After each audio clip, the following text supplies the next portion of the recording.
एक कविता रखती हूँ कि कर से कोमल इन हाथों से, करके कोमल इन हाथों से कर्तव्य तुम्हें करना होगा। सतयुग द्वापर त्रेता बीता, कलयुग में अब लड़ना होगा। पग पग पर दुशासन भारी है, अपमानित सीता सी नारी है। चीर हरण करने वाले यहाँ बन बैठे धर्म पुजारी हैं, उनके पाखंड का खंडन ले खड़क तुम्हें करना होगा।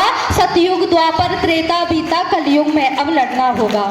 सतयुग द्वापर त्रेता बीता, कलयुग में अब लड़ना होगा। श्रृंगार सजा बन बैठा है, श्रृंगार सजा बन बैठा है। क्यों सहमी रहती सदमे में, जब दोष नहीं कुछ भी तेरा तो क्यों डरती हो लड़ने में।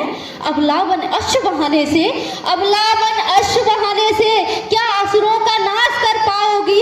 कब तक अपमानित होकर खुद की ही चिता जलाओगी। हे त्याग रूप हे कल्याणी, कोमल रहे कठोर बन जाओ तुम। कर दो क्रांति का शंखनाद, कुछ खुद से भी संबंध निभाओ तुम।